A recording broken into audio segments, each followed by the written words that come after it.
across the globe, all the 800 million people, they are following it. There was no shaking hand or no hugging. And washing hands in our house, especially in rural and town areas, we have water tub outside the gate, isn't it? Entrance.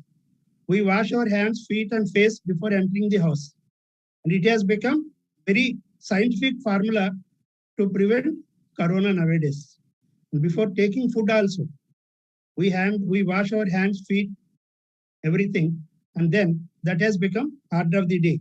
Yoga, India's gift to the globe. Now we are celebrating International Yoga Day. So many times what happens for our culture, we take it for granted. We may not give much importance to the issue. So let us see something about science and religion. Isaac Newton, he said, it is part of natural philosophy. In olden days, it was not science or religion separately, it is natural philosophy. They used to study the nature and it is coming under science. It is part of natural philosophy to discuss God and relationship to the world. So there was no separation between religion and science. And it is said science and religion are both in pursuit of truth, but in different paths. There may be different ways, but both pursue the truth. Mahatma Gandhi said Hinduism is relentless pursuit of truth, in his opinion. And even French Nobel laureate Romain Rolland said religious faith in the case of Hindus never been allowed to counter scientific laws. I will discuss about this in length in the next sessions, next slides. But slowly this natural philosophy concept has changed and people think that it is very bad to think that one is religious. When you are a scientist, you should not speak your religion or should not be part of your religion. That is what. But there are different models of relating science and religion. One such model is a conflict view, coexistence view, and complementarity view. What is conflict view? Science and religion, they say that they are enemies. They don't believe in each other.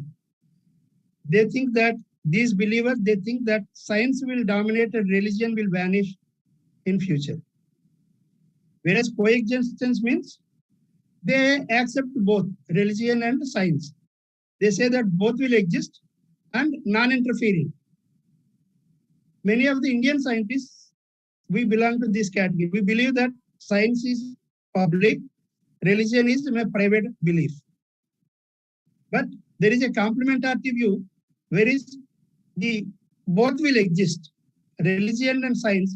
There may be some overlapping, some common points somewhere. That is what they feel, they believe. So Albert Einstein said, religion without science is blind and science without religion is lame. Even Pope John Paul II, he said, science can purify religion from superstition and religion can purify science from false absolutes. Fritjof Capra in his The Tao of Physics stated, science does not need religion, true, and religion does not need science, that is also true, but humans need both. This is most appropriate statement I felt. So there are various countries, various people, various religions, they have their own choices. Let us see some cases. If you know the Galileo, who invented the telescope between 1610 to 1633, he was prosecuted for his heliocentrism, which is against the biblical geocentric theory. Later, it was accepted all across the globe, but at that time, he was punished speaking against the Bible, and he was ordered to abstain from holding, teaching, or defending heliocentric ideas. He was kept in house arrest. So sometimes some concepts may contradict the religious beliefs. So whatever is prominent, now it is science is dominating. So scientific theories, they are accepted everywhere. There is an International Society for Science and Religion. I am an associate member of this International Society. And it tries to promote education through interdisciplinary learning and research in the fields of science and religion. So for various religions, they have seminars and discussions and they discuss. So what I mean to say is science and religion have international presence, and sometimes our religious beliefs may stop us also to move in scientific way. Professor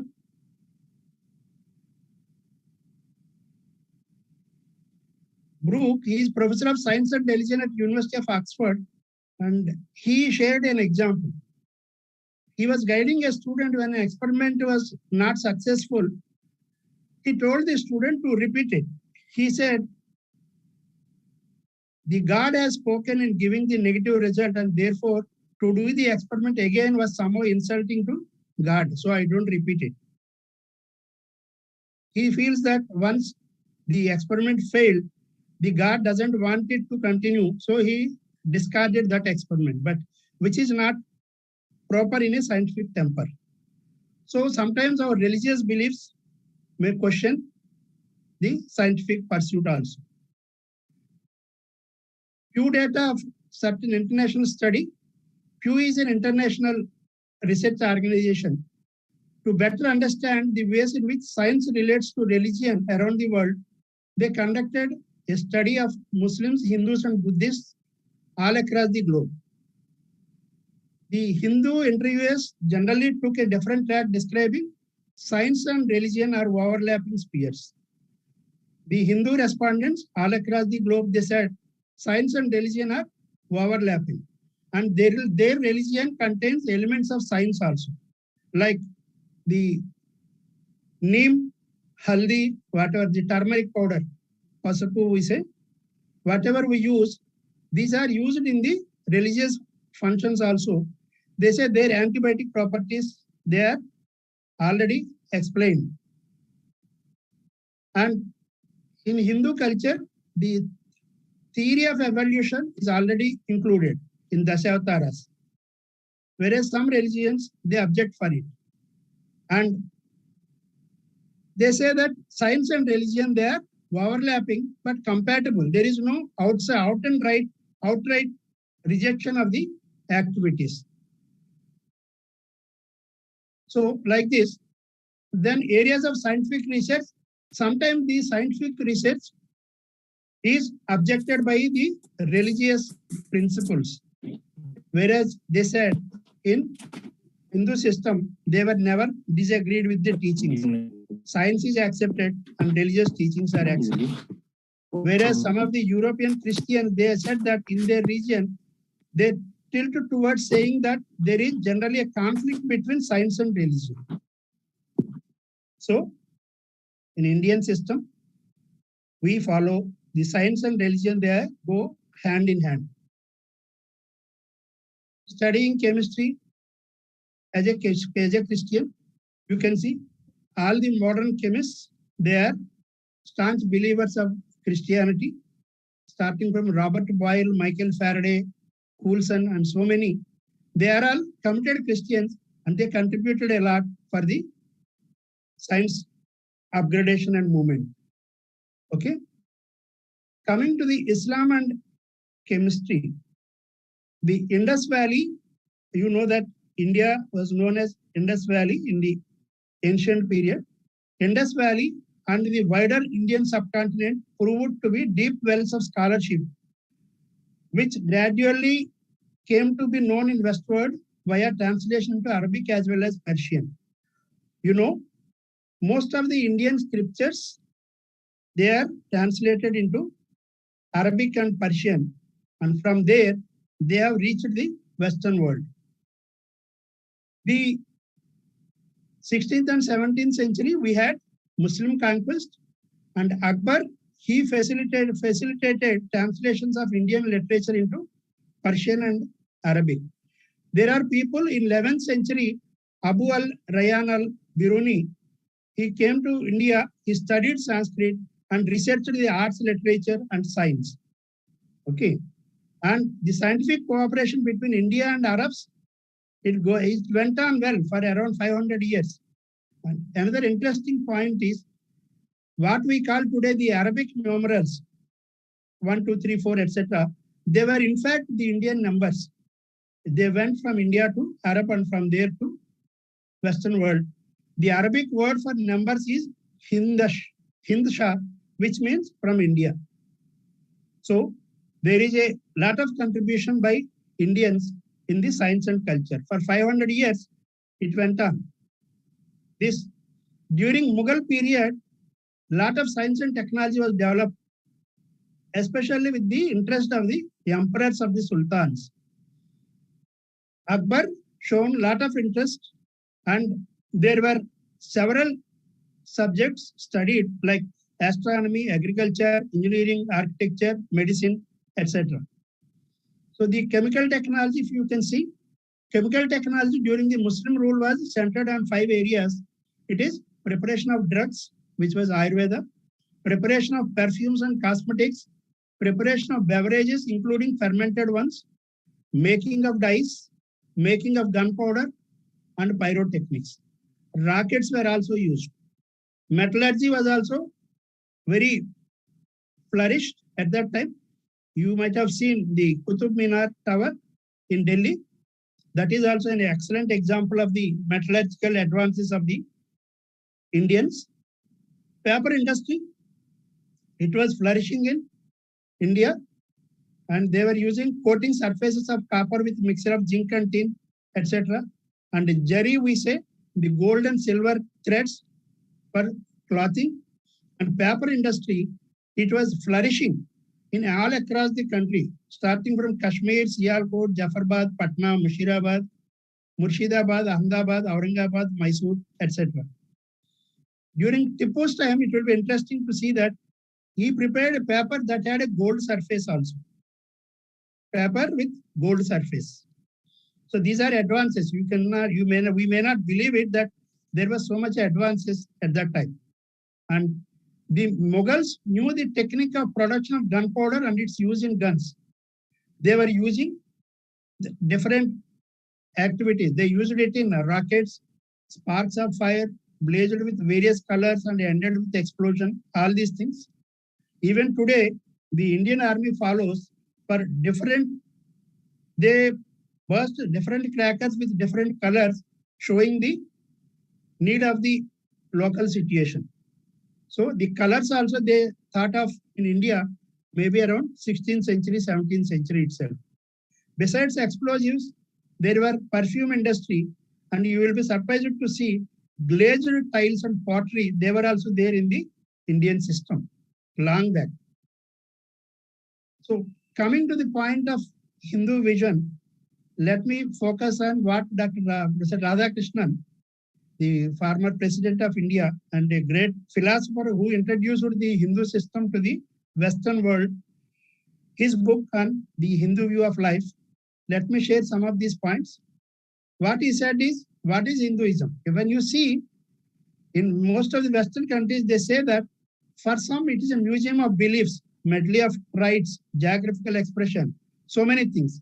Because there may not be a uniformity of customs if you see from southern Tamil Nadu to Srinagar, or from Andaman Islands to Lakshadweep Islands.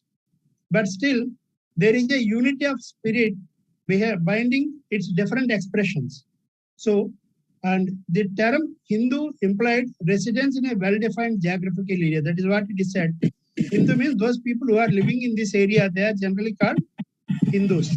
The differences among the sects of Hinduism are more or less on the surface. We all know there are Saivites, Vaishnavites, and so many things. And like this, one basic understanding is there is a unity with diversity.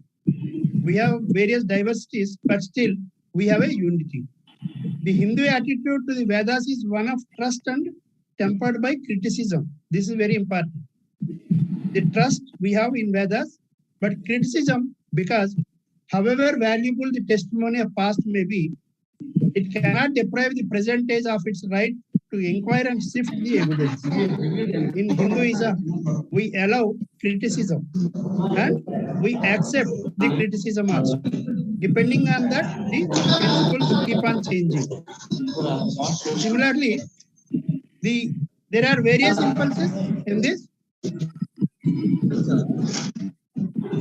Many people say why there are so many God forms in Hinduism, because the variety of pictures of God is easily intelligible when we realize that religious experiences are psychologically mediated. Our psychologically mediated feelings we show in our God. So we see the dressing of God, maybe in North in Gujarat may be different, maybe in South it may be different.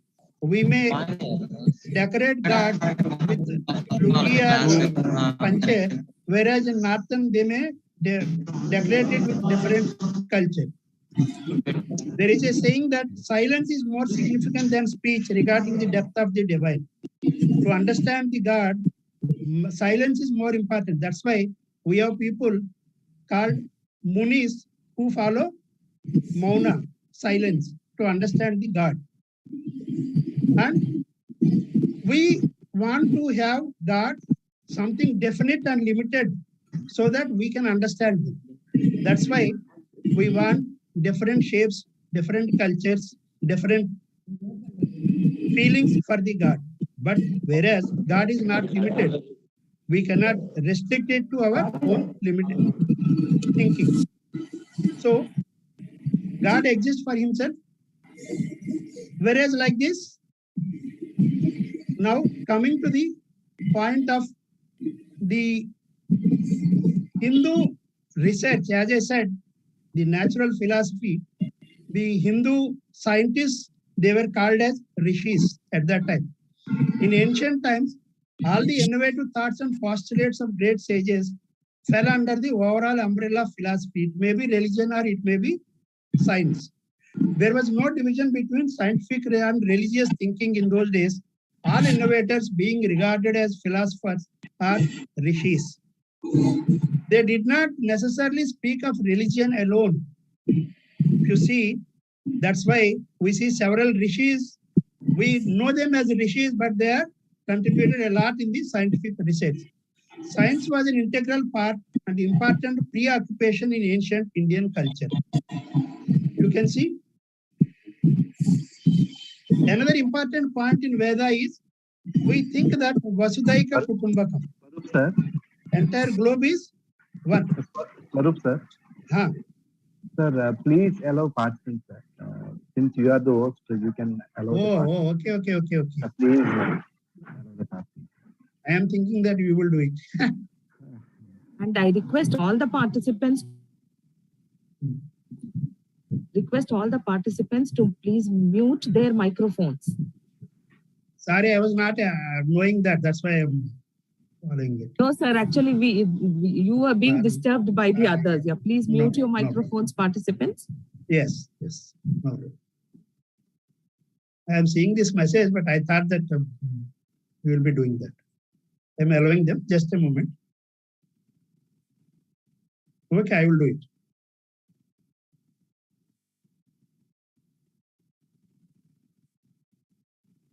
Okay.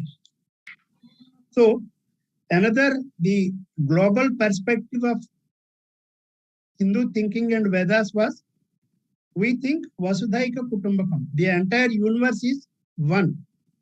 And these rishis, they invented several things, but they did not use this knowledge for personal benefits, but used it to create a perfect society in which human beings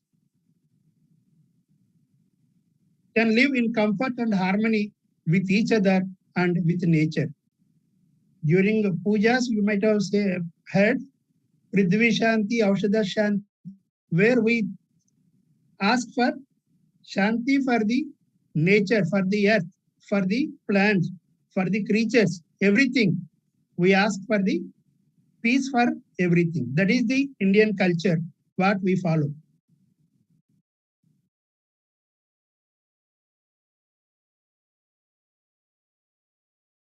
Just a moment. So many people are waiting for this.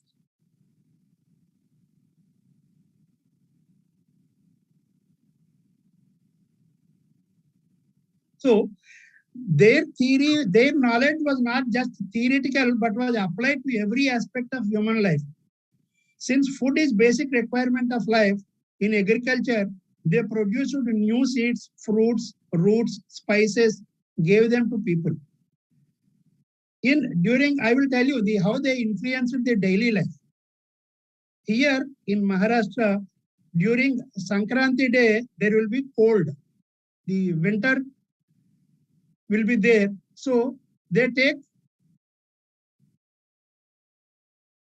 till nuvulu with bellam. We call as chimili. Okay, they use it for because it gives heat in the body.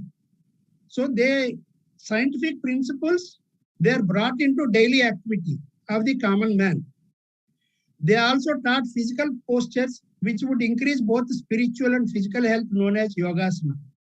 Okay, but they never took ego and they never claimed ownership of anything. That's why we forget.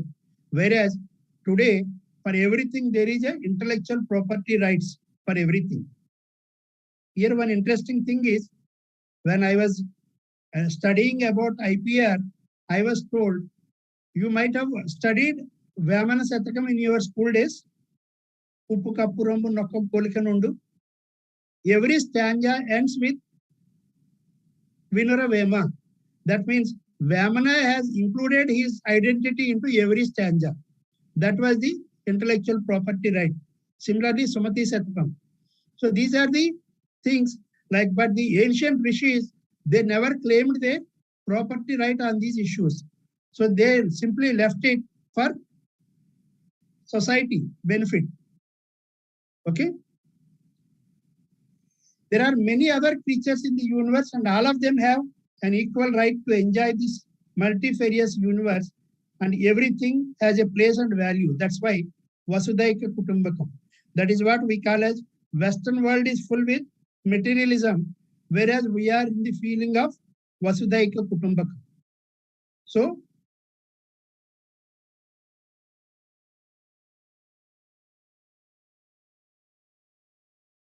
they recognized the power of sound. Sound is the softest yet the powerful form of energy. So that's why there are mantras. If they are pronounced in proper way, they will yield. There are locks where you have to produce a sound, then the lock will be opened. Like that. Okay. The ancient Indian culture is so influential that even Heisenberg's uncertainty principle you might have studied in this college in chemistry.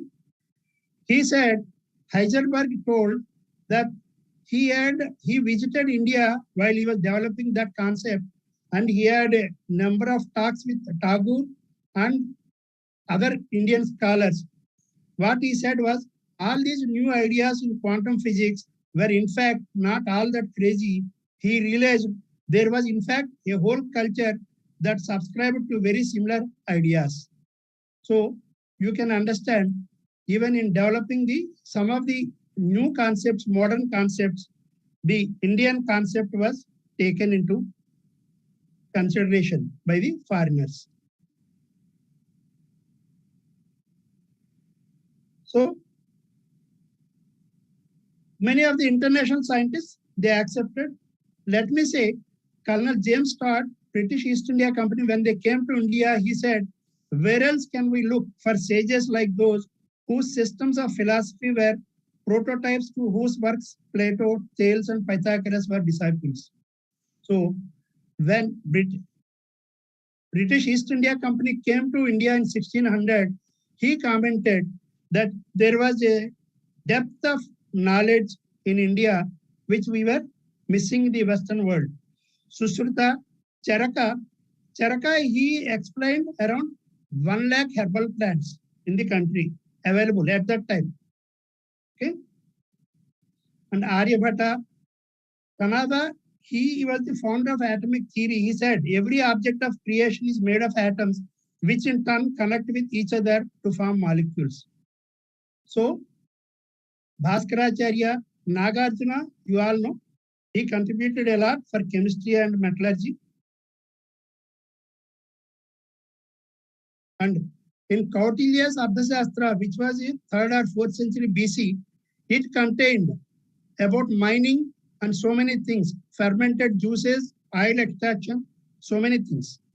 So from time immemorial, we were thinking.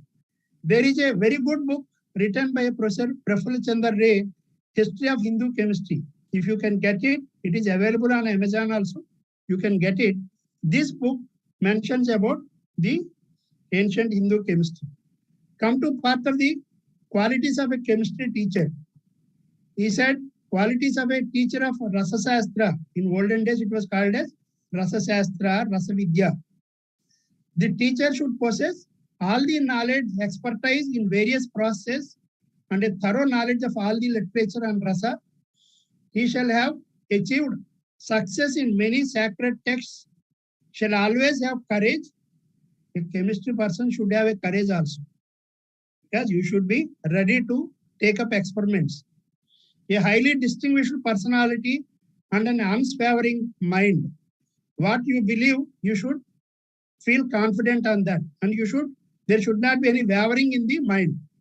He shall be very affectionate of Lord Shiva and a thorough devotee of Goddess Parvati. Because another interesting point is, in olden days, Mercury was attached to Shiva and sulfur was attached to Parvati. And many things they have accepted as a dialogue between Shiva and Parvati. He shall also have a specialized knowledge of all sacred traditions and texts, and shall be very competent in performing all chemical operations. So one should be like this. What is the student's quality? A disciple should have highly devoted to the teacher, possess good moral conduct, shall always be truthful, persevering, energetic, sincere, duty conscious, obedient, free from arrogance and malice, dedicated to the respective traditions. So all these qualities are required from a chemistry student. And they mentioned about undesirable qualities of a chemistry student also. They say that for persons who are disbelievers, who possess corrupt manner and conduct, are selfish or greedy, desirous of acquiring knowledge from persons other than gurus by trickery, deception, mischievous methods, and allow insolence, even a little success in gems, hymns, or medicine is not possible. So people with this qualification, they say it is not possible for them to success. It is true also in today. If there is a selfishness entered into a chemist's mind, they may cause the pollutions, the most of the world pollution by the chemists, wherever it is. Besides the advantages, that may be due to these characteristics of the people. So we have to follow green chemistry for further activity. So next thing, the chemistry lab, how a lab should be constructed, that is also given in the Indian tradition. They say the Rasasala should be built in a place which is free from all fears and disturbances, is rich in all kinds of medicinal herbs. Like we have chemicals in our lab. There at that time it was mostly into the natural chemistry. So they say that it should be rich in all kinds of medicinal herbs. Is very charming. Lab should be beautifully decorated also. That is also they say. Endowed with a well for water supply. And is located in the very auspicious northern, as you know, according to Vastu, northern or northeastern or eastern directions, like that. So it should be well protected with high boundary walls, and it should be well equipped with all necessary instruments. Like that. They have mentioned about the laboratory apparatus also. Altogether, India's chemical traditions were rich and varied and fused elaborate techniques with a spiritual component. So now coming to the next stage, how we missed all this. Nowhere we come to know about this. The Dark Age. Shashi Tharoor has written an excellent book on an era of darkness. You can go through it. How we missed it. The British, when they came, the East India Company, they in 1600, they said J.T. Sunderland, he wrote, India was a far greater industrial and manufacturing nation than any Europe or any other in Asia. Her textile goods, cotton, wool, linen, silk, they were famous over the civilized world. Jewelry, precious stones, pottery, porcelain, architecture, merchants, shipbuilding, etc. All these were there at that time. But today, we think only the Western world has all the things. So, it is said in the 18th century, the India's share of world economy was 23%, as large as all the Europe put together. In all the Europe countries, including UK, French, German, everything, they were having less than India's contribution. But by the British left, it was only 3%.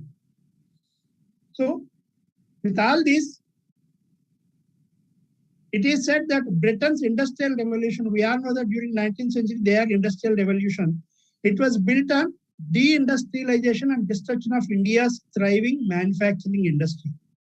They destroyed the textile competition from India by very cruel methods like breaking the thumbs of the weavers, etc. So they cruelly stopped everything from India, and then they developed their industries. So with all this, it has stopped Indian culture. Not only that, for economy, even the education system, they wanted to stop it. Will Durant wrote, when the British came, there was throughout India a system of communal schools managed by the village communities. The agents of East India Company destroyed these village communities and took no steps to replace them. So like that, everything has stopped. And the English language, they forced on us without giving importance to the regional languages. That is for their own convenience. So it stopped, it has cut from all our earlier system. They wanted to develop an Anglo-centric history also. That's why they changed the entire history. So in this way, the British colonial rule has colonized the Indian mind also. That's why we forgot all our ancient culture. Whatever is into the daily life, that only we remembered, and remaining we forgot. Now coming to some of these points, spirit of chemistry. During Corona time, this point was very, social distancing was very essential. So at that time, we chemists are very lively, and you know why electron is still negative? Because it is following social distancing from proton, nucleus. That's why it is still negative. Or even a smallest atom, everything contains electrons and protons. When you go into that stage, all are equal. Depending on the number of relative numbers, they change. Similarly, Jivatma and Paramatma in the Hindu concept, that also reflects chemistry. And similarly, the Anda Pinda Brahmanda, that is what you listen in our daily life. There is no need for any knowledgeable family. In a daily life also, you listen to it. Okay? That's what they say, everything is same. What Kanada has said in his atomic theory, no difference of magnitude between a mustard seed and a mountain, each alike containing an infinity of particles. That is what he said. Similarly, Shiva and Parvati, we know that Lord Shiva is known as Sthanu. He is also called as Sthanu. Parvati is called as Brahmara, revolving. So it represents a atomic structure, coded atomic structure, whereas you have a stable nucleus and revolving electrons. And you can relate it to the nuclear and electronic energy. The stable nucleus has more power. The chemical reactions, electrical energies, they are at a lower level. You can see the Brahmara, and the nuclear energy is very dangerous, and that is what we call as Shiva opening the third eye. That is what we may say as a nuclear energy. Most of the Indian culture, the science is given in a coded word, because a common man may not need all the theory. If I have a mobile phone, I don't need what are chips used in it, or what are the technologies used in it. I simply want to know how to use it. That's all. Similarly, many of the scientific principles, they are given as a culture in the daily life, which were useful.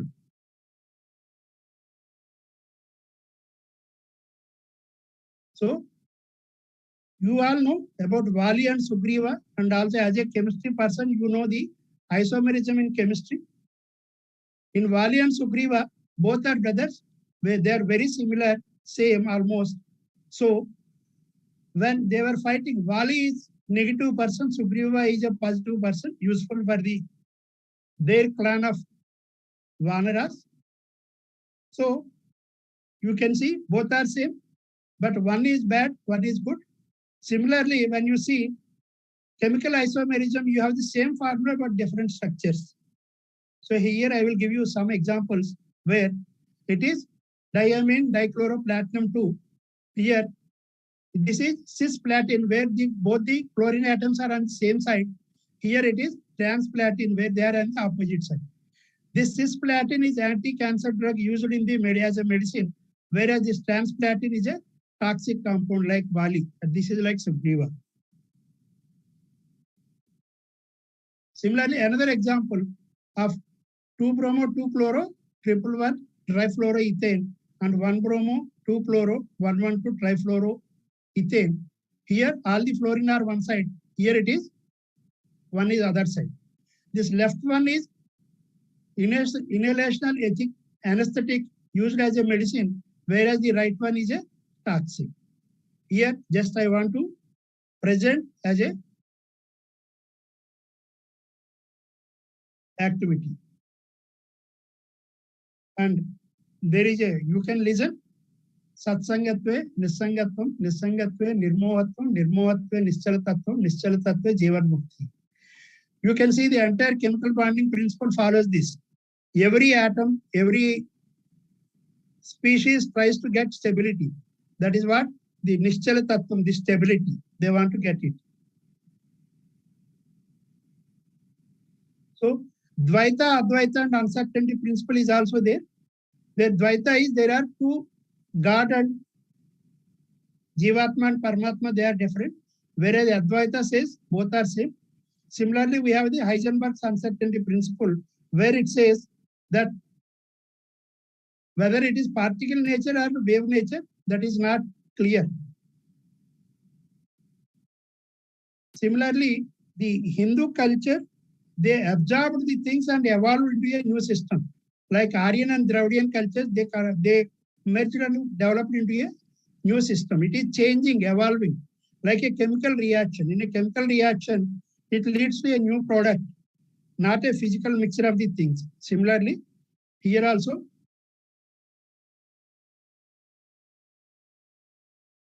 it is a small attempt from my side, just to want to give a chemist's eye view, how to, like a blind man trying to describe an elephant.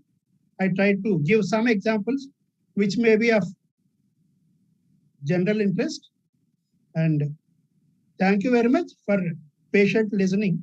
And if there are any questions, you can ask. Dr. Ramakrishna. Sir, thank you, sir. Thank you for your lecture. Vishwanath, sir, respond.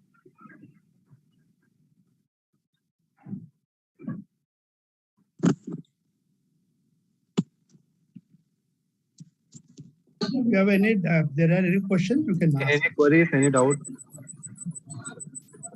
Or any opinion, because topic is very wide. Anyone can comment their own experience.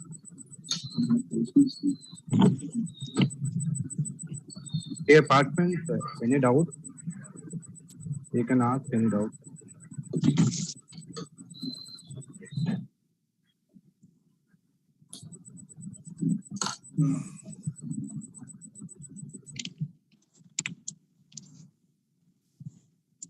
It is indeed a scintillating lecture.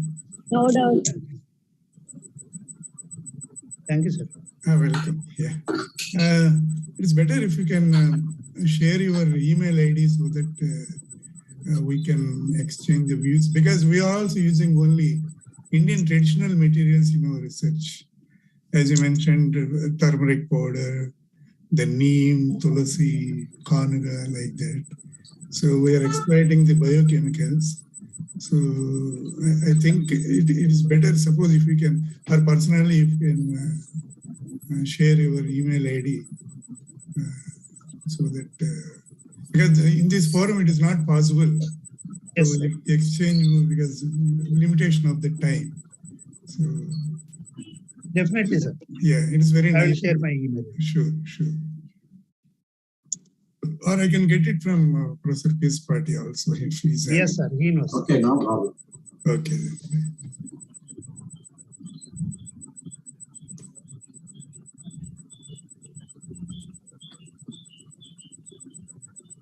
Dear participants, you can interact with sir. Swarup sir. Any queries, any doubts? There is one comment only from Alekhya Reddy. Very good explanation, sir, and you have given real examples which made us understand easily. Thank you, sir. Okay. Thank you very much that it is useful for you. And it is not limited to these examples only. You see from your own eyes. When you read chemistry and you see in the nature, chemistry is not limited to only classroom. Try to apply it so that it will be useful for you. I will tell you a small example. A small girl of 3 years, when she went to a school, Montessori school, she touched her nose and says, my nose is one. She feels that it is one shape. So the one is not written only in the notebook or on the blackboard. That's what I mean to say. You think of chemistry outside also. Then you can get more ideas. Whatever we speak, it is not limited to that. It will ignite your thinking in your own way. That is the main purpose. So if Dr. Ramakrishna, if there are no more queries, we can. Thank you for a wonderful explanation, sir. Yeah, now I request Vamsi Kumar sir to introduce Professor V. Party. Okay, thank you very much. Thank you, sir. Good morning. I'm Vamsi Kumar from Department of Chemistry, Government Degree College, Srikakulam. It's my pleasure to introduce Professor Party Garu. Professor Party Garu retired as UGC professor.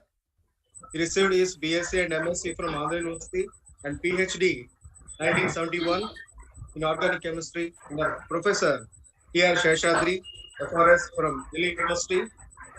He worked as postdoctoral fellow, senior research scientist for 14 years in different universities in USA and UK. Later, he moved to India and served as an assistant professor at BITS Pilani for 2 years. He worked as UGC professor at Osmania and JNU University. He was elected as CSR Emeritus Professor for 2 years. After retirement, Professor Party worked as a teaching professor at National Institute of Pharmaceutical Educational and Research, NIPR, Hyderabad, the Department of Medicinal Chemistry.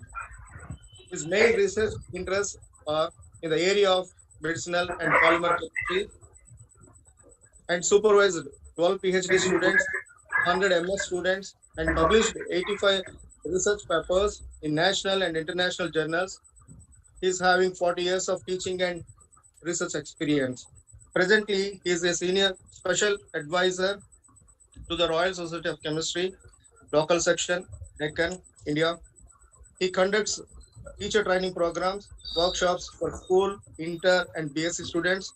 Also organizes national, international seminars and conferences for MSc and PhD students. He has delivered more than 100 lectures in India and abroad. In recognition of his experience and diverse range of educational activities, Royal Society of Chemistry London bestowed on him RSC London Inspirational Member Award 2015, Best Individual Award 2016, Science for the Masses by CSIR, IICT and VIBHA India 2016.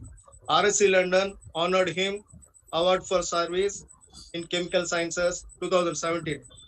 He has been elected by the Royal Society of Chemistry, London, UK as a member Communities Board 2018 to 2021. RSc LSD section received Inspirational Committee Award in 2018 by RSc London. Now I invite Professor Pespati Garu. Please deliver his lecture to the gathering. Thank you. Thank you, sir. Thank you very much. Can I share the Ramakrishna? You can share, sir. Okay.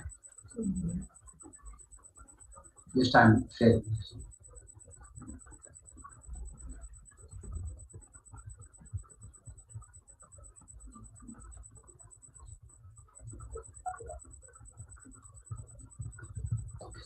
Can you see Ramakrishna?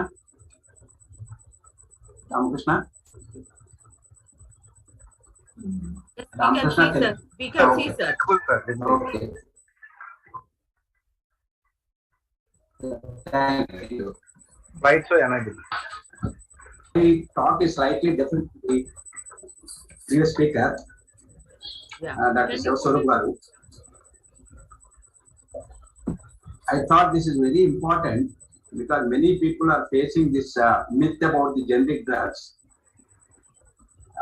Because basically not many people అవగాహన లేదండి. కరెక్ట్గా చెప్పాలంటే అవగాహన లేదు. They have a lot of doubts about the generic drugs. I thought I should, because it's a general topic. I took this one. Many, not only students, even the general public also, they are not aware what exactly the generic drug when compared with the branded drug. Then I thought it's the right time to give them some what is exactly generic drug and to remove the myth of the generic drugs. And basically, people can ask first question: what is the difference between the generic and branded? Yes. Yes, buddy, sir. Yes. Slide show, please enable. Slide show. Slides you are not able to see. Yeah, yes, sir.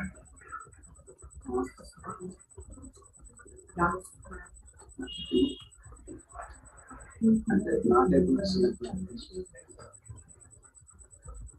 You can share that. Slide show. There is a slide show thing option. 1 minute. Put it on the slideshow, sir. Slide show. Hello, Hello. కనిపించట్లేదా? కనిపిస్తుంది madam. Slide show madam slide షోలో లేదంతే. Okay, ఒక్క నిమిషం. Slide show ఒకసారి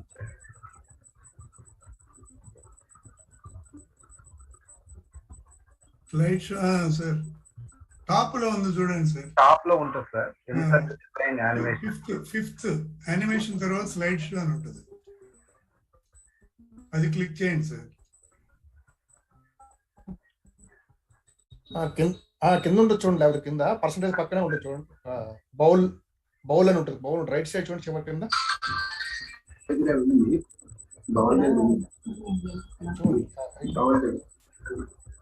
percentage 75% పక్కనే అండి. Left side ఇంకొంచెం అటు కాదండి, ఇటువైపు. ఇక్కడ ఇది అర్థం సార్, అంటే పంపించట్లేదు.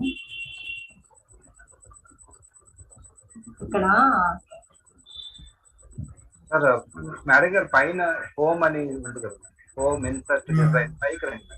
పైన insert design animation slide show. Slide show ఇక్కడ ఇట్స్ బ్లాకింగ్ సార్, అందుకని ఇంకో ఆప్షన్ చెప్తారు కదండి వాళ్ళు. ఇన్సర్ట్ దగ్గరికి వెళ్ళమంటారు, పైకి వెళ్ళండి. చెప్పండి. Next slide show madam. చెప్పండి. Design animation slide show. Slide show double వచ్చిందండి. మాకు కనబడుతుంది మేడం. మరి ఇక్కడ మాకు బ్లాక్ అయింది సార్, అందుకని. నాలుగు అనుకోండి సార్. సెటప్ స్లైడ్ షో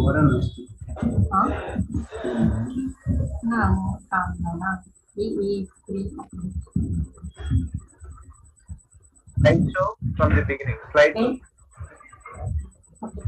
ఇక్కడ మాకు బ్లాక్ వస్తుంది sir. Can you remove this? Okay hold on a second. I'm trying to think. Okay, ఇప్పుడు ఎలా ఉంది sir? Can you see now? Yes. Okay, second. Perfect. It's nice, madam. Okay, that's fine. Okay, That's good. That's good.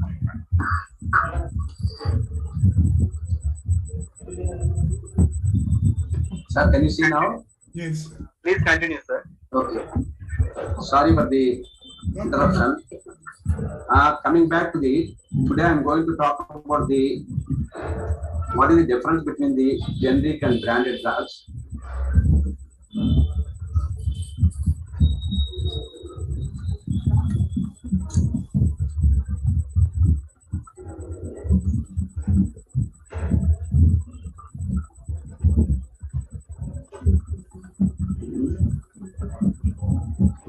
I'm not able to move the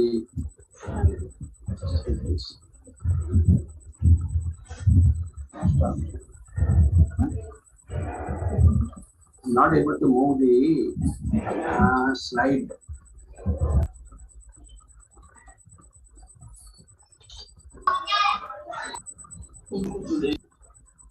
Ramakrishna, I'm not able to move the slide, is not moving.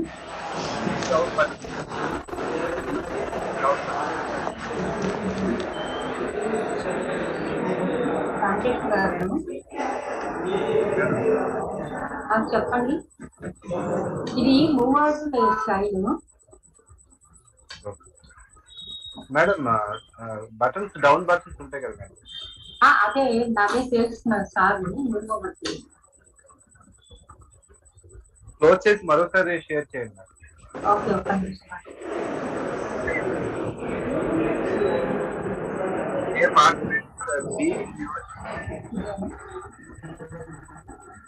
Some noise is there.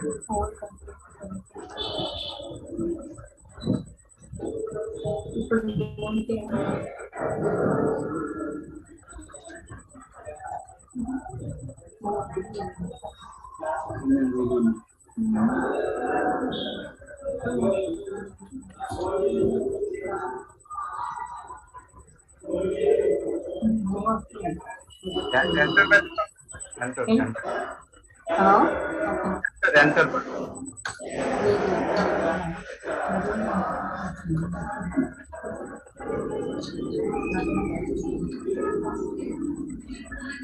Narendra garu, Dr. Narendra.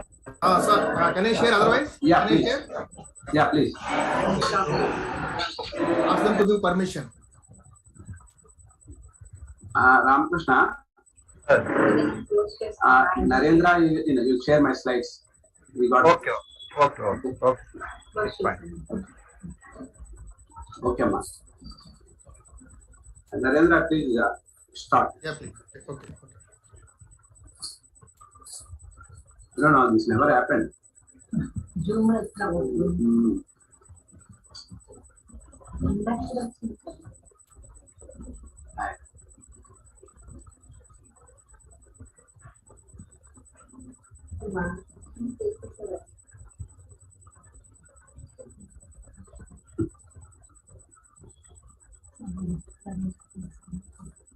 Narendra, can I start? Just a minute, sir. Yeah. So is it visible now? Yeah. For me, it is visual. Whatever the participants you have to ask. Yeah, no problem. If it is visible to you, it is for all. Yeah. No, it is visible. Yes, it is moving. Yeah. Yes. Yes, sir. Moving. Okay. Yes, you can start, sir. You can start. Okay, then you are. Okay. Okay, coming back to the about the generic drugs versus the branded drugs. Next one, please. Next one, Talu. Yeah. I'm going to discuss another half an hour or so. Why the difference between the branded drugs and generic drugs? Next one, please. Next one. Yeah. What will need to know about generic drugs. Everybody gets this doubt always. Now many people, as I mentioned, they are not aware the difference between that. Next one, please. Yeah. Most of the drugs are protected through patents. You all know that. Most of the students know that the violation of patent attracts huge penalty. Generic drugs are the same chemical substance as a drug, because people should think that there is no difference between the branded drug and generic drugs. The chemical inside the same chemical. Generic drugs must contain the same active ingredients. May differ in the chemical process, formulations, excipients, color, and packaging. But inside the chemical, what are the active ingredients are the same. The medical profile to be equivalent in performance. PSFDA requires generic to be identical.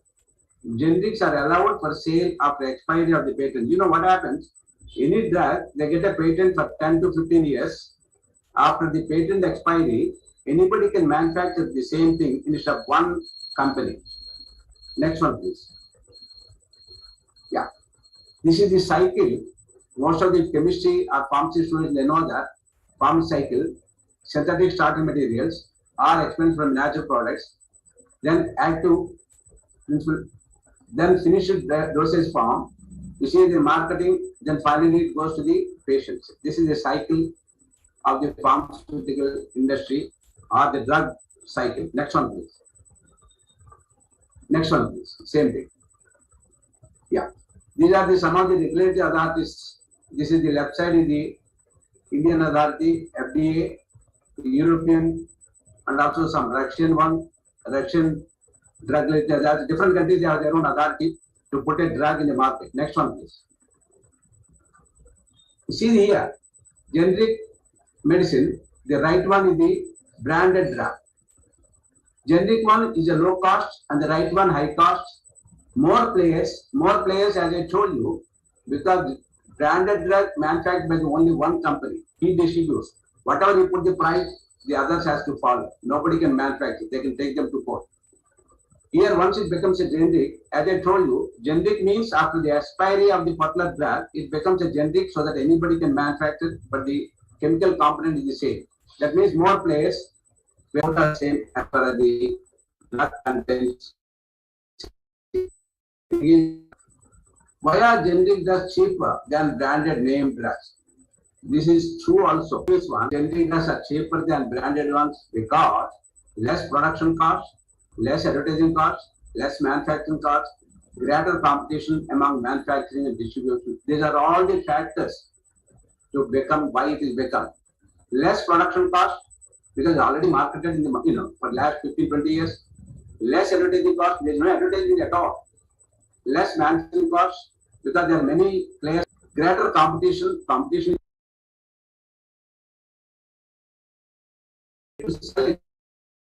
After expiry of patent protection period, granted to a company where the medicine is first invented and developed.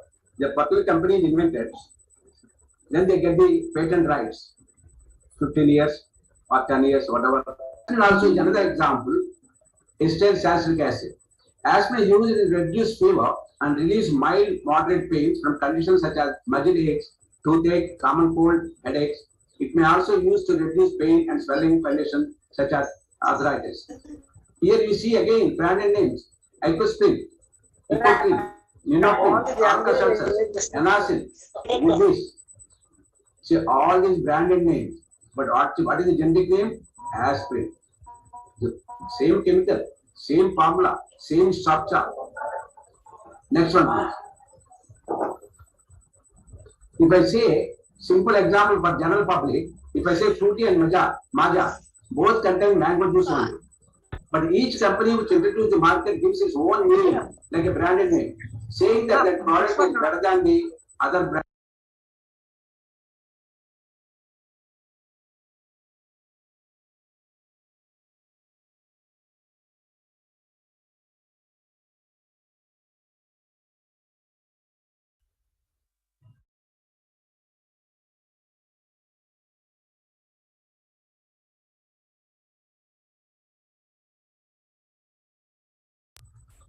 Sir, unmute.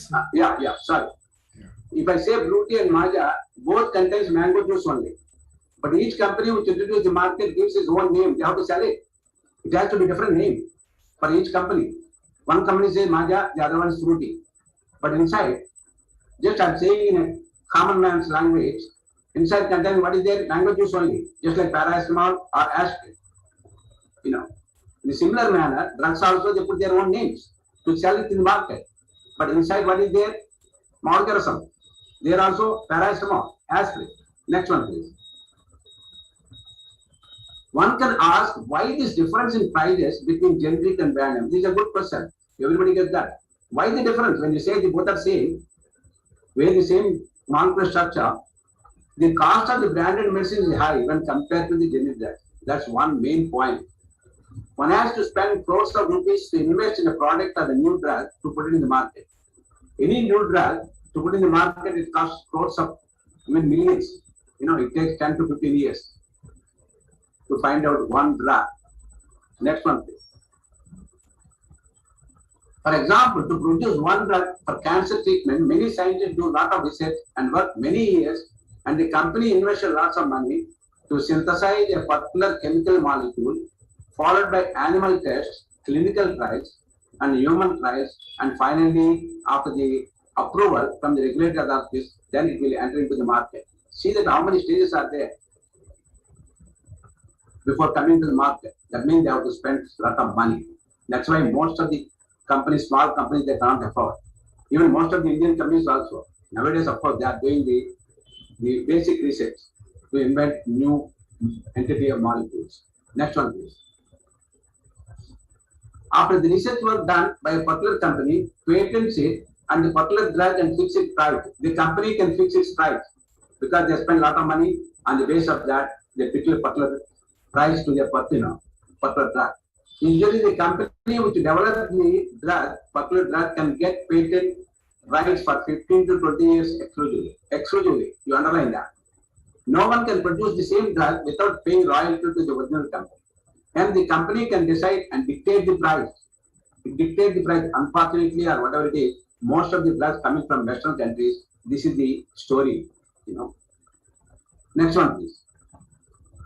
See that. మాకు patent గడువు అయిపోయింది, మేము కూడా generic మందు తయారు చేసి తక్కువ ధర అమ్ముతాం.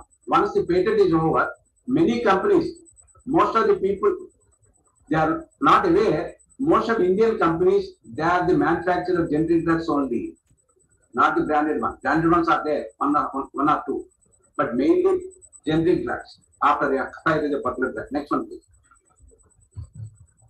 జనరిక్ మందులు ధరలో తేడా తప్పితే మందు పనిచేయడంలో ఎలాంటి వ్యత్యాసం లేదు. As I told you already, there is no difference as far as the efficacy is concerned. You know, both are same. Next one, please. In general, many companies try to get their money spent on research, clinical trials, etc. within span of 2-3 years period after launching the particular drug in the market.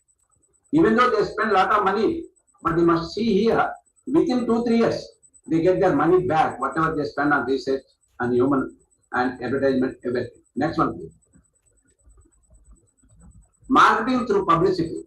Pharma companies spend huge amounts of money on branding and marketing such products through TV, newspapers, and medical representatives to put the product to doctors, chemists, distributors in lieu of fees, engines, and incentives, saying that their drug is more effective than others. You know what they do? Not only TV and newspaper advertisement, mainly medical representatives. They go to each and every doctor, they give them some incentives and ask them to write the same drug so that they get the more profits. Unlike the general items, medicines have purchased through doctors.